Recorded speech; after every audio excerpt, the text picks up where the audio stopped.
আসলে আমরা আইন পেশার সাথে আছি, তো সেই ক্ষেত্রে অনেক ধরনের আইনি প্রশ্নের কিন্তু সম্মুখীন হতে হয় আমাদেরকে। অনেকে দেখা যায় জানার জন্য বা কোনো একটা আইনি ব্যবস্থা কারো বিরুদ্ধে কেউ নেয়ার জন্যই কিন্তু আমাদের কাছে এই প্রশ্নগুলো করে। তো একটা প্রশ্ন যেটা প্রায় আমি দেখেছি, অনেকে জানতে চেয়েছেন যে একটা মামলাতে অ্যাটলিস্ট সাক্ষীর সংখ্যা কত থাকলে সেটাতে আপনার জেতার সম্ভাবনা থাকে। তো এটা আসলে টোটালি একবারে অযৌক্তিক।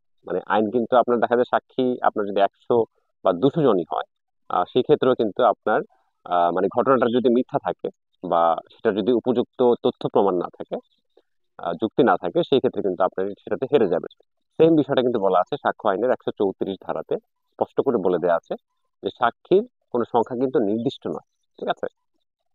একজন সাক্ষী দিয়েও দেখা যায় আপনি মামলার পক্ষে আপনি আহ, রায় নিতে পারেন, যে ক্ষেত্রে আপনার ঘটনাটা সত্য এবং উপযুক্ত আপনার কাছে তথ্য প্রমাণ আছে সেই ক্ষেত্রে। আর যে ক্ষেত্রে ঘটনা মিথ্যা বা হচ্ছে কোনো যুক্তি নাই, কোনো তথ্য প্রমাণ নাই, সেই ক্ষেত্রে আপনার হাজার সাক্ষী হলেও কিন্তু আসলে ওরকম ইয়ে নাই। তো সাক্ষীর সংখ্যা কত হবে সেটা নিয়ে কিন্তু আইনে নির্দিষ্টভাবে কিছু বলা নাই। সাক্ষীর আহ, আপনার দেখা যায় সংখ্যা যা খুশি তা হতে পারে, বাট সঠিক মূল যে ব্যাপারটা সেটা হচ্ছে উপযুক্ত তথ্য প্রমাণ। আশা করি বুঝতে পেরেছেন। ধন্যবাদ।